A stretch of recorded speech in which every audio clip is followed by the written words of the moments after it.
Today we are going to embark on a project, the Job project. Just like I've already done a Jonah project. So we're going to look at the book of Job. Funnily, it's the first book of the Bible I ever read when I started reading the Bible in its entirety. And I'm sure nobody would have given me that kind of advice. But it was very, very interesting to read. Now, it's an old book that belongs to the part of wisdom books in the Bible with Proverbs and Ecclesiastes. And it's a story that treats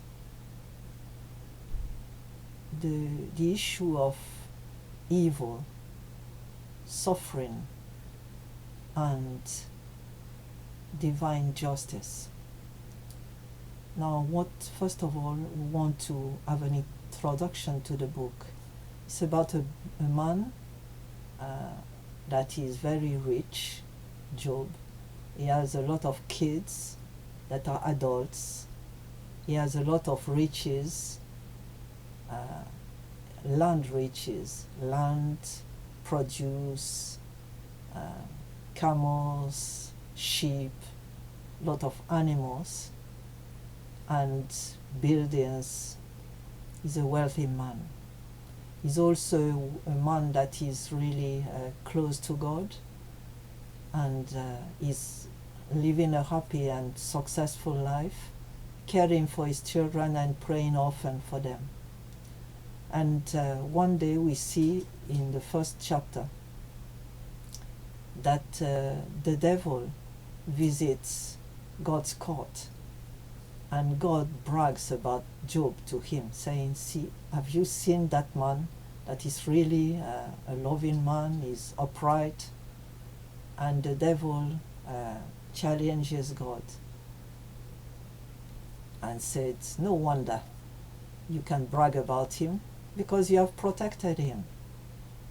And just let me try, remove what you have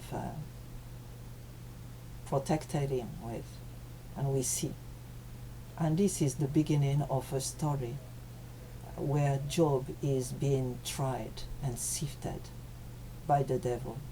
So the first thing we hear is about the main character.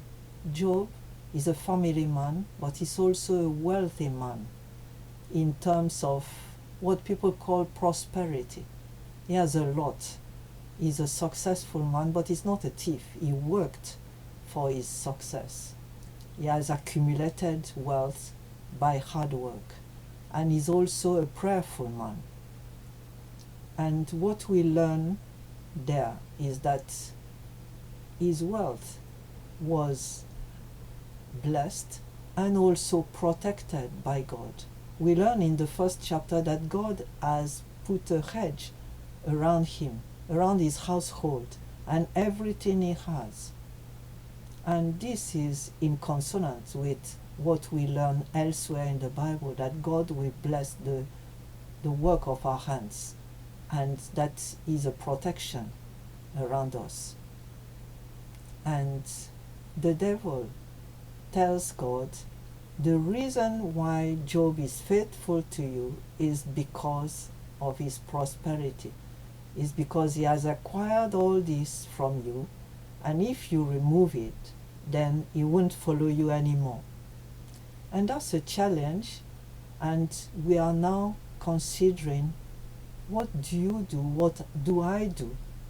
God is God, but also is giving, a giving God.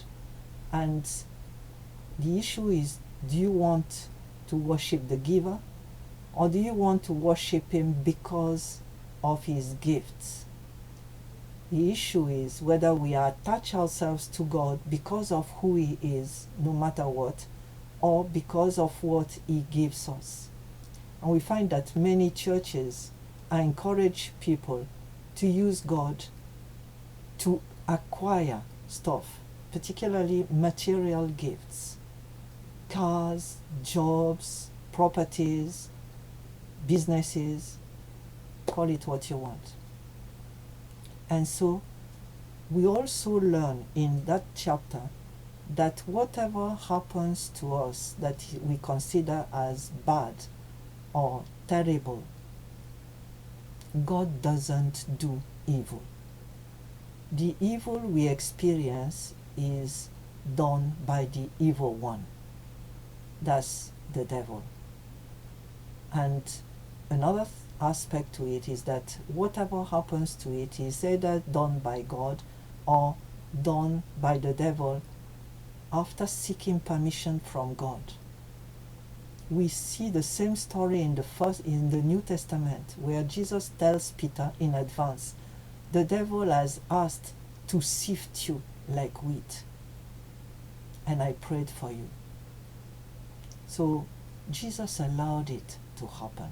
And here God allowed it to happen, and he put a limit to the permission. He told the devil, okay, go ahead, sift him, try him, but don't attempt to his life. In other words, don't kill him.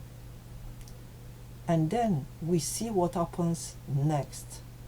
So from that first chapter, we also learn that God is in total control of what is happening on earth. So no need to say God doesn't see, or God doesn't know, or God doesn't care. Yes, God cares. Yes, God knows. Yet God sees everything. But he allows things to happen to us. He is not the author of hardship. And the devil has to ask for permission before he does anything.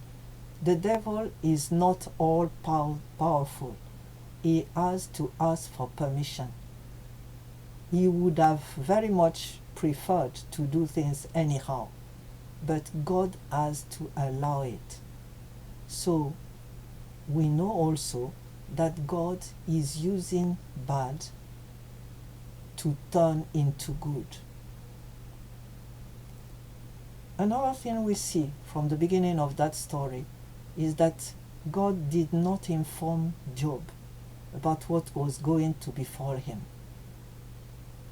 And it teaches us that we have to be surrendered to the Lord, attentive to his voice, and in full knowledge that, as he said somewhere else in his word, in the letter from Peter, that the devil always prowls around like a roaring lion, seeking whom to devour. But we should resist him. Now, after that, what comes next is the devil's plan. And we see that that plan is very effective and very well organized. The devil is not working haphazardly. He is planned and coming very well organized. So the first thing was Job starts losing all his animals, all his flock, one group after the other. The sheep, the camel, they are all destroyed.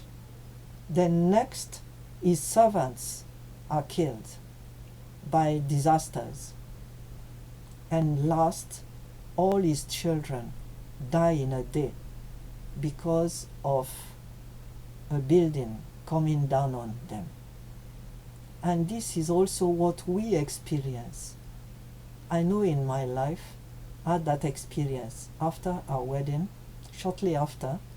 Then our car started giving trouble. We had only one. And I remember saying, oh, it's just a car, yeah?